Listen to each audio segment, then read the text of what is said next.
Shalom saudara, salam jumpa kembali dalam kasih Kristus. Daya tarik dari seorang yang dalam pelayanannya terjadi mujizat memang sangat kuat.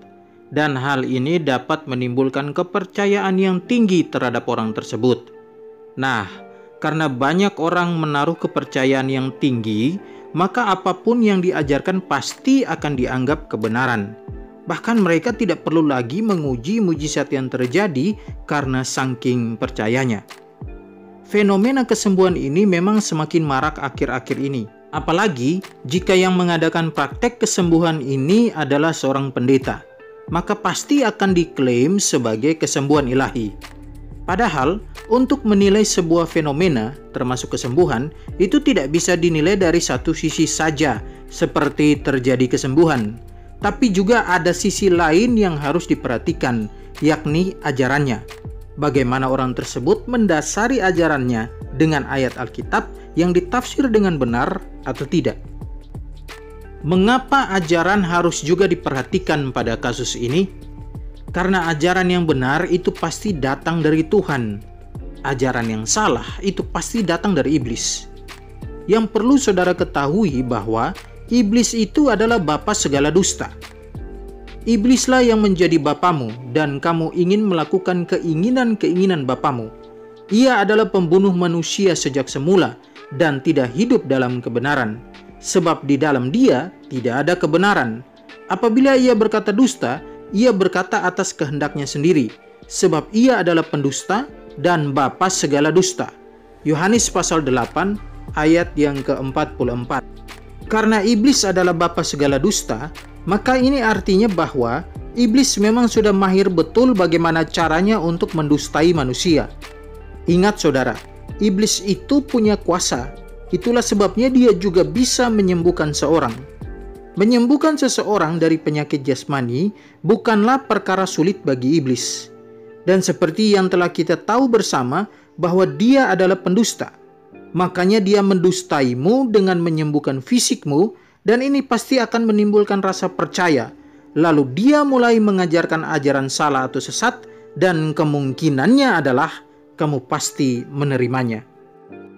Jadi, selagi iblis bisa membuatmu mengikuti ajaran salah atau sesat, dan ini jelas akan menjauhkanmu dari Tuhan, maka apapun pasti dia lakukan, termasuk menyembuhkanmu.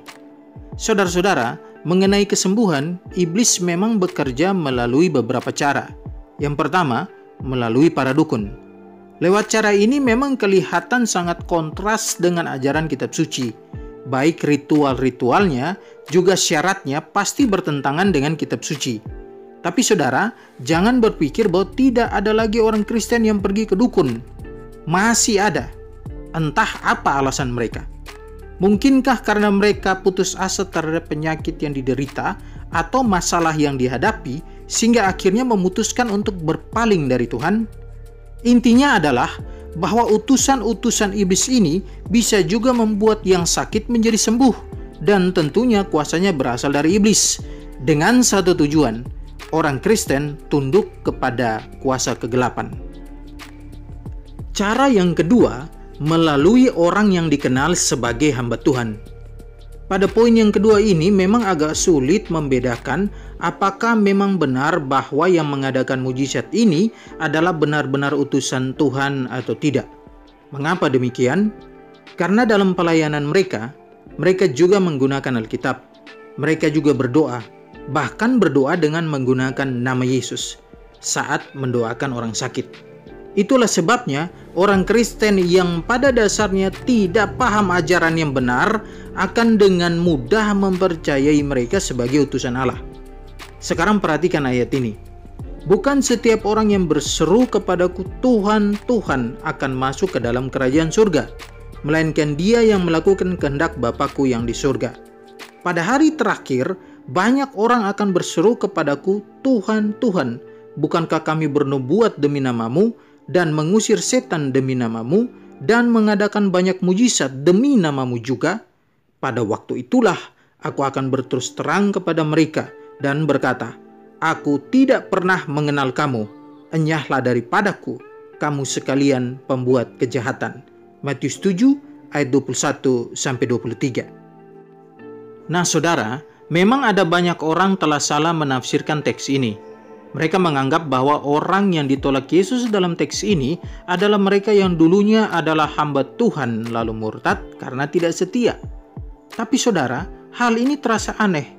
Kalau memang benar bahwa dulunya mereka adalah hamba Tuhan, lantas mengapa Yesus mengatakan, "Aku tidak pernah mengenal kamu"?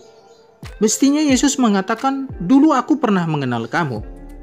Karena Yesus mengatakan, "Aku tidak pernah mengenal kamu," maka ini artinya mereka memang tidak pernah menjadi hamba Tuhan atau pelayan Tuhan. Lagi pula, konteksnya juga jelas bahwa Yesus memang sedang bicara tentang nabi-nabi palsu. Ini terlihat pada ayat 15. "Waspadalah terhadap nabi-nabi palsu yang datang kepadamu dengan menyamar seperti domba, tetapi sesungguhnya mereka adalah serigala yang buas." Karena konteksnya Yesus sedang bicara tentang nabi palsu, maka ini artinya mereka yang ditolak Yesus pada ayat 22-23 adalah nabi palsu. Nah saudara, apa yang dilakukan nabi palsu dalam teks ini? Mereka bernubuat, mengusir setan, dan mengadakan mujizat. Bukankah hal ini juga yang dilakukan oleh nabi Tuhan, bahwa mereka bernubuat, mengusir setan, juga mengadakan mujizat? Saudara jangan berpikir bahwa jika nabi palsu tidak akan terjadi mujizat. Lihat ayat ini. "Apabila di tengah-tengahmu muncul seorang nabi atau seorang pemimpi dan ia memberitahukan kepadamu suatu tanda atau mujizat, dan apabila tanda atau mujizat yang dikatakannya kepadamu itu terjadi dan ia membujuk, 'Mari kita mengikuti Allah lain yang tidak kau kenal, dan mari kita berbakti kepadanya,' maka janganlah engkau mendengarkan perkataan nabi atau pemimpi itu. Sebab Tuhan Allahmu mencoba kamu untuk mengetahui apakah kamu sungguh-sungguh mengasihi Tuhan Allahmu dengan segenap hatimu dan dengan segenap jiwamu." Ulangan pasal 13 ayat 1-3. Ayat 1-2a jelas menyatakan bahwa mujizatnya terjadi. Tapi ayat 2b-3 menyatakan bahwa apa yang diajarkan setelah mujizat terjadi itu menentukan bahwa nabi tersebut berasal dari Tuhan atau tidak. Itulah sebabnya saudara, kita tidak boleh menilai pelayanan seseorang itu hanya dari mujizat yang terjadi saja, tapi juga apa yang diajarkan setelah mengadakan mujizat. Jika ajarannya salah atau sesat, jelas mujizatnya juga palsu, karena pasti datang dari iblis. Kalau begitu, mungkinkah seorang yang dikenal sebagai hamba Tuhan mengadakan mujizat palsu? Mungkin sekali saudara, karena mujizat yang benar pasti berjalan selaras dengan ajaran yang benar. Sebaliknya, mujizat palsu akan bertolak belakang dengan ajaran yang benar. Palsu di sini bukan hanya lumpuh bisa berjalan setelah didoakan, lalu beberapa saat kemudian lumpuh lagi, tapi lumpuh bisa berjalan setelah didoakan dan akhirnya percaya pada ajaran salah. Ajaran yang dimaksud di sini bisa juga adalah metode apa yang digunakan oleh seorang dalam mengadakan praktek doa kesembuhan. Apakah metodenya bertentangan dengan kitab suci atau tidak? Jika bertentangan, maka itu mujizat palsu. Ingatlah selalu hal ini saudara-saudara, bahwa iblis bisa juga menggunakan mujizat kesembuhan untuk menarik banyak orang pada ajaran yang salah. Itulah sebabnya orang yang hanya peduli dengan kesembuhan fisik pada akhirnya akan tersesat. Kamu memang sembuh, tapi pada saat yang sama jiwamu tersesat, dan inilah tujuan iblis. Berikut adalah ajaran atau metode yang salah dari praktek kesembuhan ilahi. Yang pertama, doa menggunakan air atau minyak urapan. Dalam praktek seperti ini, air dianggap sebagai media untuk menyalurkan penyembuhan. Itulah sebabnya banyak orang membawa air untuk didoakan agar nantinya dengan air itu yang sakit bisa disembuhkan. Ini jelas praktek kesembuhan yang salah.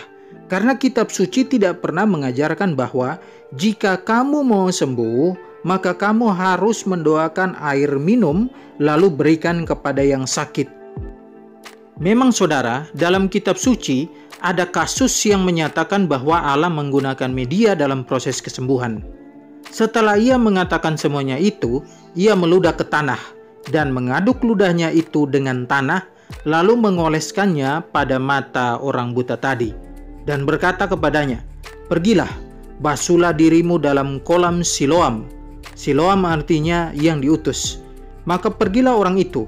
Ia membasuh dirinya, lalu kembali dengan matanya sudah melek.